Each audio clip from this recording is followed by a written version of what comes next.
Okay. Today is the start of our annual stewardship effort. And although we take great pains to teach that stewardship is about how we use our blessings of time and talent, as well as resources, you know, despite that, some people say, well, it's just about money.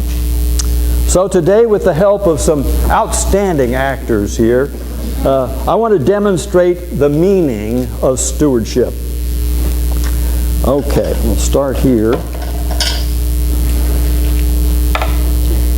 And for the lamp lighter, would you mind hanging that around your neck so people will know who you are? Okay. How are you doing today, sir? I'm fine. Oh, good. Yeah. Well, we invited you here today to pay tribute to you for all of your many years of faithful service as a lamplighter. How do you feel about that? I appreciate it. Does everybody appreciate the lamplighter? Okay. All right. Well, we're honored to do it because in the sight of God there are no unimportant jobs. God gave us all special talents to use in the service of others. And so we are all servants. And you have been a particularly outstanding example as a lamplighter. So here is a lamp for you to guide you on your way. That's just to light your way. And then here is your lamp lighter. Okay? All right. And you can just stay right there for the moment. Next, I want to introduce the lamp post.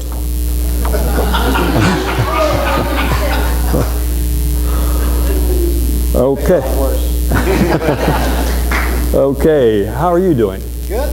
And how did you get this job? Just lucky, I guess. You were just standing there and all of a sudden there it was. Okay, good. Well, we're glad to have you as our lamp post. But you know, there are rumors around town that there's some people out there that are trying to invent something that's called electricity. And that's probably going to affect your job. No, you're going to be out there looking for new work when those electric lamps start showing up, aren't you?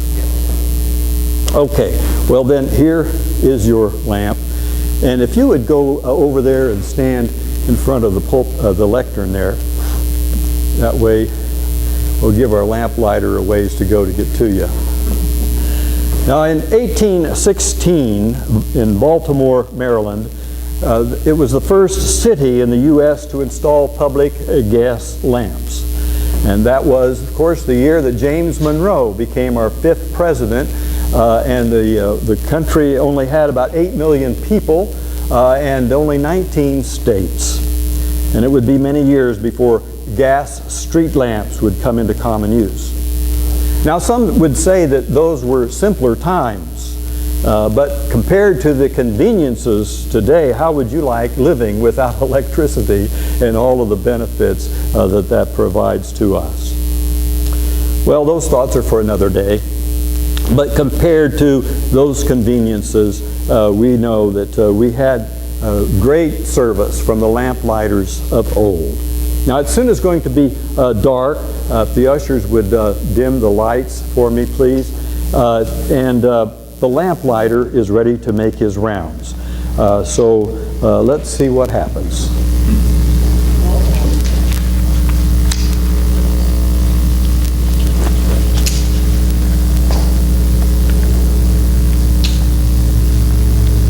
Okay, now it's dark now, but you, the townspeople of this community, will be able to find your way home after church.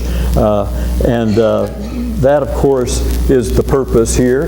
But what's the connection between the lamplighter and stewardship? And what is the lesson to be learned from this reenactment? Well, I would summarize what we saw from this lesson this way, in 2 ways. Now, some would say it was the most humble of jobs, but life in early America would not have been the same without the lamplighter.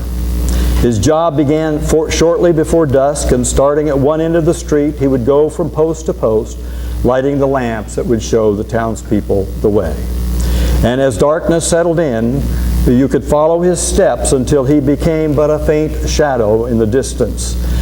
And soon he would fade from sight completely, so the lamp lighter can depart now. He's done his job, but the lamp needs to stay, the post needs to stay at his place there for a moment, for a little bit.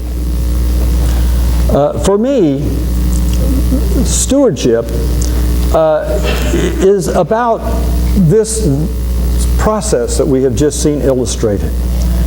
When you follow the footsteps of Christ in the way that you live, people will know where you have been by the lamps that you have lighted along the way. In the story of the lamp lighter, I find two profound lessons. First, we can have no higher calling than to be a lamp lighter. And second, we can better understand the difference between a world-centered point of view and a God-centered point of view. You see, the world looks at the lamp, but God's eye is on the lamp lighter. And you can't go wrong choosing God's side, can you? Now on the table out in the hall are those My Faith cards. If you've not already picked yours up, we would urge you to do that today. Those that are remaining will have to be mailed tomorrow. But those cards are there for you to complete and return at your convenience. But at least by next week, if you will, you can mail them or drop them off or come bring them with you next Sunday. That would be fine. And I want to thank all of you for helping us plan God's work here at Trinity. And I want to thank you, lamp post and lamp lighter. We'll continue with the hymn.